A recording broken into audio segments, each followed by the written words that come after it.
নাম শুনেছেন? জি। হযরত ইব্রাহিম আলাইহিস সালাম দ্বীনের দাওয়াত দেওয়া শুরু করলো।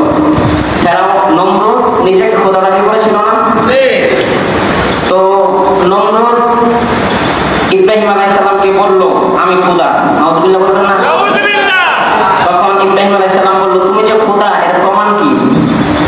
নমরুদ আবার ইব্রাহিম নবীকে প্রশ্ন করলো তোমার রব কি জানে? তোমার রবকে যে তুমি খোদা বলতেছো, তুমি যে বলতেছো তোমার আল্লাহ আছে, তোমার আল্লাহ কি জানে? তো আমার আল্লাহ মৃতকে জীবিত করতে জানে এবং জীবিতকে মৃত করতে জানে।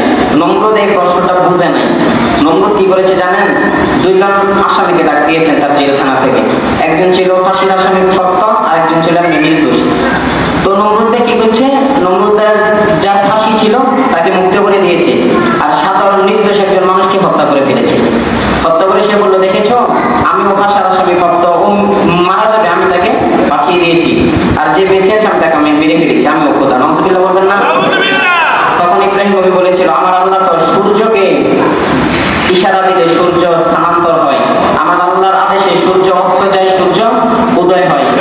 তুমি যদি সূর্যকে ডুবন্ত সূর্যকে যদি উড়াইতে পারো তাহলে আমি ইব্রাহিম তুমি নমরুদকে খোদা মানবো। নমরুদ কি মানবো? এবার আপনার বলুন নমরুদ এটা পেরেছিল? নমরুদ তো পারে নাই। যুগে যুগে প্রচার হয়ে গেলে যে ব্যক্তি সূর্যকে নাড়াইতে পারবে সেই খোদা, সে কি হবে? খোদা। এবার আসুন খাইবার যুদ্ধের প্রান্তের মধ্যে, কিসের যুদ্ধ? খাইবার যুদ্ধের মধ্যে যুদ্ধ করতে করতে এক সময় আমার নবী হযরত মাওলা আলী রাদিয়াল্লাহু তাআলা আনহুর কুল মোবারকের মধ্যে মাথা দিয়ে শুয়ে পড়লেন। কি বললেন? যখন শুয়ে পড়লেন আমার নবীর ঘুম চলে আসলো। তখন নবী ঘুমাইতে থাকলেন, এই দিকে আসরের নামাজের রক্ত চলে যাচ্ছে। মাওলা আলী কিন্তু নবীকে জাগায় না, নামাজ কাজা হয়ে যাচ্ছে, তারপর নবীকে জাগায় না। কারণ মাওলা আলী জানেন নামাজের কাবা হচ্ছে বাইতুল্লাহ, আর ইমানের কাবা নবী মুহাম্মদুর রাসূলুল্লাহ সাল্লাল্লাহু আলাইহি ওয়াসাল্লাম। জাগায় না, তারপর নামাজ কাজা হয়ে যাচ্ছে। একটা মনের মধ্যে যখন কষ্ট চলে আসলো অটোমেটিক মাওলা আলীর চোখ দিয়ে পানি বের হয়ে গেল। এক ফোঁটা পানি যখন আমার নবীর চোখ মোবারকে পড়লো, আমার নবী তাকিয়ে দেখলেন আলী কাঁদতেছে। আলী তুমি কাঁদো কেন? ইয়া রাসূলুল্লাহ আসলে নামাজ তো কাজা হয়ে গেল। তো তুমি নামাজ পড়বে? তো ইয়া রাসূলুল্লাহ কেমনে সম্ভব? সূর্য তো ডুবে গিয়েছে। সূর্য ডুবে গিয়েছে না? হ্যাঁ। আসলে ওয়াক্ত তো শেষ, নামাজ কেমনে পড়বো? তুমি কি পড়তে চাও? ইয়া রাসূলুল্লাহ পড়তে চাই। তখন আমার নবী যখন সূর্যকে ইশারা দিয়েছেন ডুবন্ত সূর্য অস্ত গিয়েছে। সুবহানাল্লাহ। নবীর ইশারার সাথে সাথে আল্লাহ বলে, সূর্য বলে আল্লাহ আপনার বন্ধু আমাকে ইশারা দিয়েছে, আমি তো স্থির থাকতে পারি নাই। আমার নবীর ইশারার সাথে সাথে ডুবন্ত সূর্য উদয় হয়ে গিয়েছে। এই ঘটনা যখন সমস্ত মানুষ দেখলো সবাই বলতে থাকলো কিরে ইব্রাহিম নবীরা বলেছিল যে ব্যক্তি সূর্যকে নাড়াইতে পারবে সেই খোদা, এখন আমাদের নবী তো সূর্যকে স্থানান্তর করে দিয়েছে, ডুবন্ত সূর্যকে উদয় করে দিয়েছে।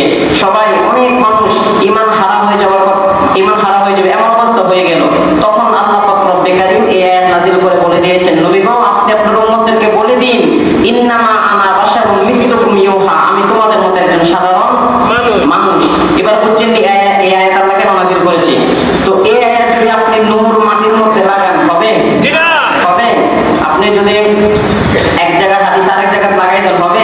জি না। যেমন রাসূল বলছেন কাফা বিল মারই কাযিবান আইয়ু হাদিসা বিকুল্লি মা সামিআ।